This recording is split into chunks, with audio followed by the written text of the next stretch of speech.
네, 일단 양대 시장 이 시각 현재 하락세를 보이고 있는데요. 기술적으로는 어떻게 봐야 하는지 도움 말씀 들어보겠습니다. 김종철 프로증권의 김종철 소장입니다. 안녕하세요. 네, 안녕하세요. 네, 우리가 쉬어가는 동안에도 미국 증시 같은 경우에는 사상 최고가 경신을 이어갔다라는 소식이 들리기도 했는데 우리 증시는 오늘 또 하락세입니다. 자세하게 글로벌 증시와 우리 증시 기술적으로 분석부터 해주시죠. 네, 일단 먼저 글로벌 증시는 정말 부럽습니다. 그냥 부럽다는 얘기밖에 안 나올 정도로 상당히 긍정적인 트렌드를 이어가지고 있고, 특히 미 증시 같은 경우는 벌써 한 1년 정도는 된 것 같습니다. 저희가 우리 마켓 포커스에서 자주 말씀드렸던 대로 상단은 계속 열어놓고 있어야 된다. 그때 우리가 썼던 기법이 바로 육공성 갈매기 기법이었던 부분들입니다. 일단 그거 말고 역시 주가라고 하는 것은 펀더멘털을 쫓아가게끔 되어 있습니다. 바로 이 펀더멘털 구조에서 우리가 기본적인 공식을 보면은 PER 이걸 많이 굉장히 쓰는데, 위에 분자에 있는 프라이스 주가는 결국 밑에 있는 EPS 실적이 굉장히 좋아야 되는 거죠. 근데 미국은 이미 경기 확장기 사이클에 이미 들어가 있는 이런 모습이고요.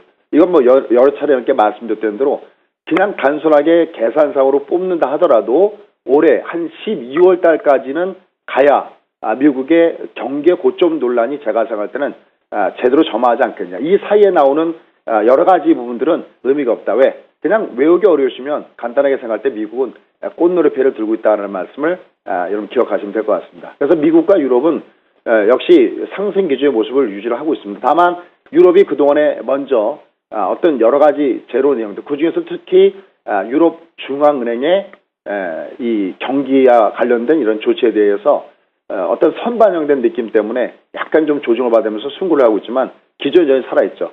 근데 이제 우리는 최근에 그런 부분들이 많이 나타나고 있는데, 미국이 그렇게 끌고 가더라도 우리가 좀 못 가고 있습니다. 이게 왜냐면은 앞에서 미국이 끌고 가더라도 뒤에서 반대로 또 끌어 잡아당기는 것이 있는데, 바로 그것이 우리 가까이 있는 중국입니다. 이미 산업구조에서는 수출과 관련돼서는 미국에 대한 비중보다는 중국에 대한 비중이 2배가 벌써 넘어가기 때문에 여기에 영향을 안 받을 수가 없는 거죠. 근데 중국이 상단에 계속 막혀 있습니다. 그나마 다행인 것은 중국 증시가 6년 저점대 도저있기 때문에 우리가 하단으로 크게 무너지지 않는 것은 바로 이런 부분이다라는 겁니다. 그래서 국내 증시의 모습은 올라가도 올라가는 게 아니고 내려가도 내려가는 게 아닙니다. 얼마 전에 우리가 올라갈 때도 이게 구름에 달 가듯이 가는 데 많은 데 가는 것이지 이게 쭉쭉빵빵 치고 올라가지는 않는다 그랬는데, 반대 지금 또 거꾸로 내려가고 있지 않습니까? 이게 또 밑으로 내려간다 해서 완전히 꺾이는 게 아니라 또 밑으로 가면 들어주는 이런 혼주 구간 속에 국내 중심이 있습니다. 이런 관에서 체크포인트를 잠깐 꼭 아셔야 될 체크포인트를 보시면요. 코스피부터 먼저 그래프 잠깐 보도록 하겠습니다. 코스피 보시죠. 코스피는 이게 이 고점 돌파가 나타나줘야 이게 좀 장다운 장이 돼버립니다. 여길 돌파하지 않는 구간이 됐을 때는 계속 위로 올라가더라도 위에서 막혀있을 수밖에 없는 이런 위치에 놓여있죠. 그래서 코스피는 이 고점의 물량들이 많습니다. 그래서 이 고점이 돼야 나름대로 주가가 의미 있는 구간으로 들어간다라는 것이 관전 포인트고요. 그 다음에 이제 코스닥 같은 경우는 오늘 물론 내리가긴 하겠지만은 코스피에 비해서는 좀 그래도 좀 덜 빠지는 듯한 모습을 보여주고 있는데, 다시 또 지금 주가를 보면 밑으로 하단으로 더 내려가고 있습니다. 이거 왜 그러냐면 이미 현재 주가 패턴의 모양을 본다면은 20갖고 역별되는 구간 속에서 계속 내려가고 있는데, 여긴 이 240 여기가 관전 포인트입니다. 이 240이 계속해서 지지가 돼주는 곳이 우리가 점검할 포인트고요. 그다음에 우리가 실전에서 배팅을 쏠 때는 요 내려가고 있는 21평선 있죠. 이게 상승으로 전환돼야 의미가 있습니다.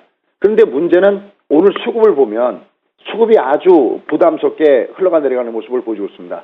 여기 오늘 보시면은 외국인들과 기관들이 거래소에서 둘 다 동시에 때리고 있습니다. 오늘 기관들이 한 1,300억을 때려주고 있고 외국인들이 한 400억을 때려주고, 이게 동시 매도를 때리니까 이게 당할 장사가 없는 거죠. 여기에 외국인들이 선물해서 매도를 때리고 있습니다.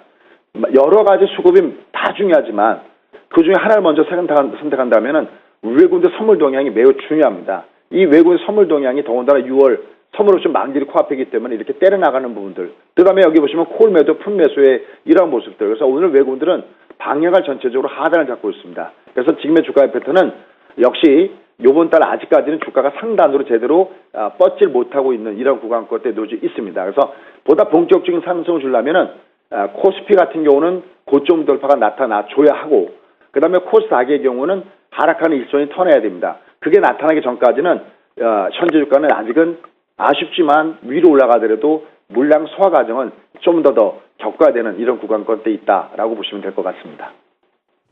네, 그러니까 아직까지는 박스권 내에서 움직일 가능성이 큰 시장이다라고 기술적인 분석을 해주셨는데, 그렇다면 박스권 내에서 앞으로의 방향성을 우리가 예측을 하기 위해서는 어떤 점들이 필요한지 원포인트 레슨으로 해주시죠. 네, 이거는 특히 여러분들께 이제 저 나름대로 30년 가까이 주시장에 있으면서 살아남은 사람으로서 그냥 선벌에서의 조언입니다. 우리가 매매를 할 때, 그러니까 주식투자에서 소유에게는 수익을 올리기 위한 가장 좋은 조건은 뭐냐라는 부분과 접근했을 때는 전천후가 돼줘야 됩니다. 천수답이 아니에요. 그러니까 상승장에서도 우리가 수익을 내줘야 되지만 장이 하락장으로 내려갈 때도 그걸 피해갈 수 있어야 되거든요. 그 좋은 방법이 뭐냐면 복잡한 방법이 제가 소개하지도 않거든요. 가장 간단한 방법이 장중에 분봉을 이용하는 방법입니다. 그래서 그걸 약간 좀 지난 시간에 이어서 두 번째로 한번 설명 한번 드리도록 하겠습니다. 화면에 지금 장중 대기라고 아예 제목을 나가 있는데 지금 화면에 보시는 것이 30분봉의 그래프를 이렇게 뿌려놓은 겁니다. 이게 지금 오늘 제가 방송 들어오기 전에 뽑아놓은 그래프의 모양이거든요. 그러니까 무슨 얘기냐면은 장중에 여기처럼요 이렇게 32.5평균의 길기가 이렇게 올라갈 때는 오늘의 분위기는 그래도 좀 위로 올라가는 분위기구나 이렇게 생각하시면 됩니다. 그 다음에 오늘처럼 35가 이렇게 밑으로 내려갈 때는 그냥 무턱대고서 갖다 배팅을 쏘는 게 아니라 이거 오늘은 좀 주가가 좀 조정을 받는 날이구나. 요 부분을 그냥 막연한 감이나 또 그냥 뉴스에 나오는 내용이 아니라 실제적으로 30분기 5평균의 길기가 나타나는 방향을 보시고 특히 하나만 더 우리가 소위 필요 충분 조건이라고 그러는데 32.5가 이렇게 위로 올라가면서 여기에 외국인들이 선물에서 매수 우위를 들어오면은 그때는 그 방향의 영향이 큽니다. 또 오늘도 보시면요. 35가 내려가면서 외국인들이 선물에서 매도를 때리고 있지 않습니까? 필요 충분 조건이거든요. 이게 둘이 동시에 매수이면은 우리가 상승의 동방향이다라고 얘기하고 둘 다 하락이면은 이게 하락의 동방이다라고 표현하거든요. 그러니까 이렇게 하락의 동방향일 때는 배팅을 쏠 때 쏘더라도 이 하락하고 있는 이 32.5가 여기를 예를 들게요. 만약에 지금 여기 내려가는 구간이 오늘처럼 내려가는 구간이라면은 이렇게 내려갈 때 쏘는 게 아니라 이렇게 장중에 32.5가 돌아서는 모습을 보이면서 이럴 때 내가 배팅을 하는 소위 장중 대응하는 방법을 꼭 익히시면 좋겠습니다. 그래서 장중 매매는 내가 만약에 장이 올라간다, 내려간다, 아니면 지금처럼 박스권에 있다 할 때는 주가가 결국 올라갔다 내려갔다 왔다 갔다 한다는 거거든요. 이때는 좀 방망이 장이 당연히 짧게 잡고 쳐야 되겠고 특히 여러분이 전천후의 투자자, 그런 트레이더가 되려면은 장이 좋을 때도 벌어야 되고 사실 내려갈 때도 속칭 깨지지 말아야 되거든요. 그럴 때에 얘가 좀 내려가는지 올라가는지 그걸 알려주는 중요한 신호등은 바로 30분봉의 5평선 길기와 외군대 매매가 둘 다 상향인지 하향인지 이걸 활용해 보신다면은 아마 지금 여러분들이 매매하시는 것보다는 훨씬 나은 투자 결과를 얻게 될 것입니다. 이걸 활용해 주시면 좋겠습니다. 네, 원포인트 레슨까지 받아봤습니다. 김종철 프로증권의 김종철 소장이었습니다. 고맙습니다.